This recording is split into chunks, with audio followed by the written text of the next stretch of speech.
minutes. Alors, la députée de Rivière-des-Mille-Îles. Merci beaucoup.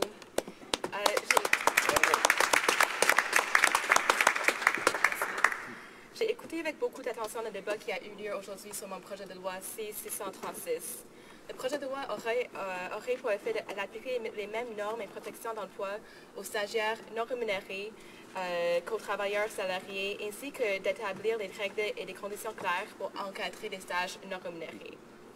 Dans un article intitulé « Prévenir le cheap labor », publié dans Le Soleil le 18 juin 2014, Brigitte Breton a écrit, et je cite, « Ottawa a dû resserrer les règles de son programme de travailleurs étrangers temporaires car des employeurs y recouraient de façon abusive et au détriment de la main-d'œuvre locale. Il doit maintenant se montrer vigilant avec les stagiaires non rémunérés en sachant la place qu'ils occupent dans les entreprises et en les protégeant des abus. » Fin de la citation. Monsieur le Président, je peux vous dire que ces mêmes sentiments ont été exprimés par les Canadiens partout au pays qui ont commenté mon projet de loi privé. J'invite donc mes collègues de toutes les allégeances politiques à voter en faveur de ce projet de loi. Dans les 5 minutes qui me sont accordées comme droit de réplique, permettez-moi de répondre à quelques arguments qui ont été soulevés pendant le débat. Premièrement, selon les conservateurs, le projet de loi va empêcher les employeurs d'engager comme stagiaires non rémunérés des nouveaux citoyens et des personnes en changement de carrière, enlevant ainsi à ces derniers un tremplin vers un nouvel emploi. Essentiellement, cet argument sous-tend l'idée qu'il ne devrait pas y avoir des limitations sur l'usage des stages non rémunérés et que les stages non rémunérés ne devraient pas nécessairement avoir une valeur éducative. Je suis de l'avis contraire. Des employés, qu'ils soient des nouveaux citoyens ou des personnes en transition de carrière, doivent absolument être rémunérés s'ils font du travail au profit d'un employeur. Il ne faut pas que des emplois de premier échelon soient transformés en postes de stage non rémunérés. D'ailleurs, je suis complètement en désaccord avec mon collègue de Cumberland, Colchester, Muscat-Butte Valley, qui affirme que les immigrants devraient travailler sans rémunération. Une autre inquiétude qui a été soulevée par les députés conservateurs est que le projet de loi n'inclut pas une définition de ce qui constitue la formation. Pourtant, il y a déjà une définition du droit coutumier de la formation dans le Code canadien du travail. Le Code canadien du travail fait déjà référence à la formation en dehors du contexte des stages.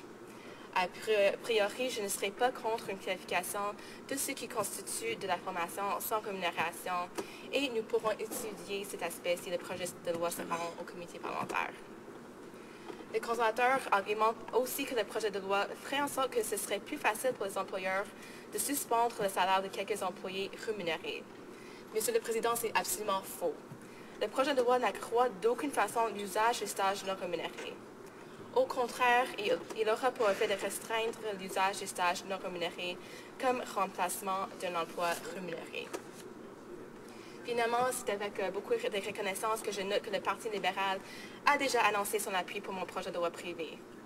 Bien que certains députés libéraux aient soulevé la préoccupation que le projet de loi pourrait empêcher l'usage des stages non rémunérés dans des organismes à but non lucratif, mon projet de loi n'affecte d'aucune façon le travail bénévole. Les seuls secteurs qui seront affectés par mon projet de loi privé seront ceux qui sont sous juridiction fédérale, comme les télécommunications, le transport et les banques. Comme nous l'avons vu dans le passé, il faut absolument des mesures qui encadrent l'usage des stages non rémunérés, surtout au sein des grandes multinationales qui ne manquent pas des ressources financières en son temps pour engager de la main-d'œuvre.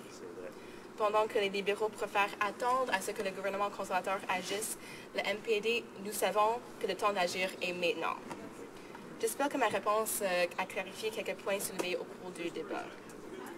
Monsieur le Président, comme nous avons entendu au cours du débat, au cours du travail au comité, des témoins qui sont venus témoigner devant des députés, trop de jeunes Canadiens se font exploiter parce qu'il n'existe aucune loi fédérale pour encadrer les stages non rémunérés. Les stagiaires au Canada méritent des protections et il est temps que le Parlement agisse. Bravo.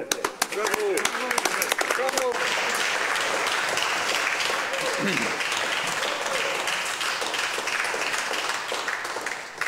Alors,